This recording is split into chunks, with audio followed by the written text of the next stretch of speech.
We're always being told to improve. Get that 1% better every single day.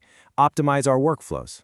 But what if that constant push for these small gains is actually a trap? What if making things just a little bit better is the very thing stopping you from making them truly great? That's the paradox we're going to dig into today. Look, the drive to get better is universal, right? It's the engine of pretty much every successful organization out there.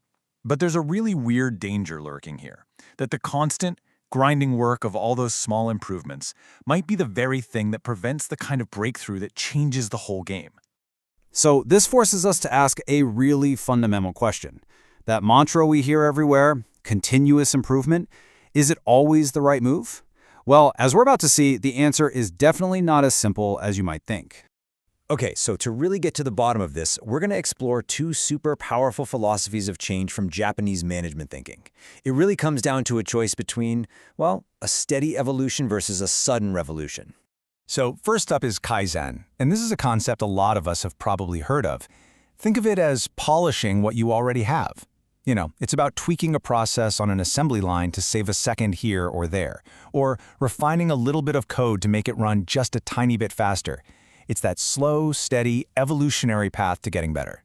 And then you've got its counterpart, Kaikaku, which means radical change. So if Kaizen is polishing the engine, Kaikaku is ripping that whole engine out and replacing it with a rocket. It's not about improving the old way of doing things. It's about a complete, revolutionary transformation. But here's the thing. These two ideas aren't enemies. Not at all. They're actually two sides of the very same coin. A perfect partnership, really. A company might make a huge, radical leap, that's their Kaikaku, and then use the steady process of Kaizen to refine and perfect that brand new system over time. So you can really see the difference in the approach here. Kaizen is kind of like the tortoise. It's slow, it's steady, and it involves everyone chipping in for these modest but continuous gains. Kaikaku, on the other hand, is the rocket, a specific management-led project that's designed for one single, massive leap in productivity.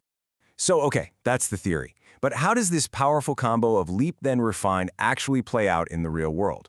Let's take a look at a company that used it to get some pretty incredible results. All right, let's talk about UA Company, a Malaysian auto parts manufacturer. They were kind of stuck with some major inefficiencies, and they knew that just a small fix wasn't going to cut it. So they decided to go for a total transformation, combining a radical overhaul with that continuous improvement mindset.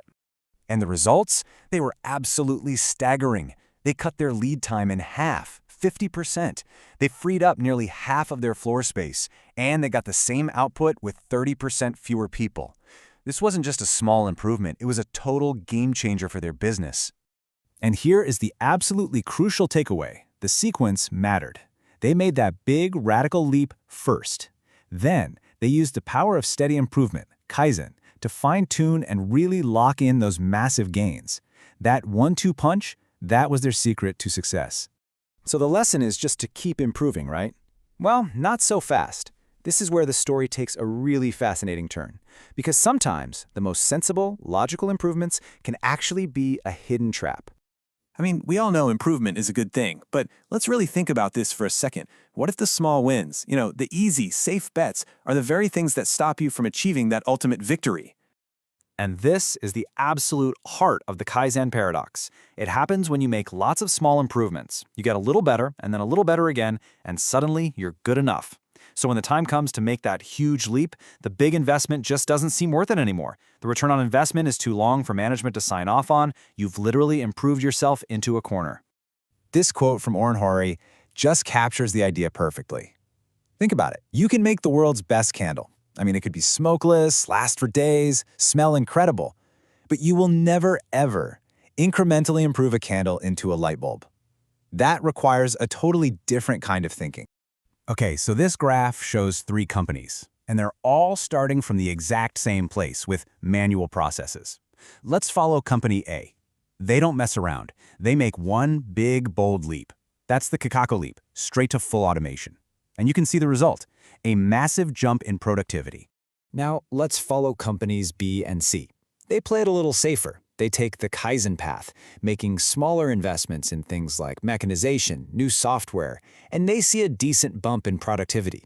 It feels like a sensible approach, right? It feels like they're making progress.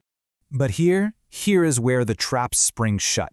When companies B and C finally want to go for full automation, the math just doesn't make sense anymore. Because they're already performing better than they were at the start, that extra boost from full automation doesn't justify the huge cost. The payback period takes way too long. They've literally improved themselves into a dead end. They are stuck. So how in the world do you avoid this? How do you keep from improving your way right into a dead end? Well, the key is to lift your head up from all the small fixes and start thinking strategically about the entire journey. It really boils down to three things. First, you have to know what your light bulb is. You've got to identify that huge, transformative leap your business needs to make down the road. Second, make sure every small improvement you make is a step towards that light bulb, not some detour that takes you off course. And third, take a really hard look at how your company approves projects. Are the rules set up to reward these small, safe bets while punishing the big, bold ideas that could change everything? And that leaves us with a final thought to take away from all this. Just take a look at your own work, your own projects, or even your life. What is the candle that you are tirelessly perfecting day in and day out? When maybe, just maybe, you should be focusing all that energy on inventing your light bulb.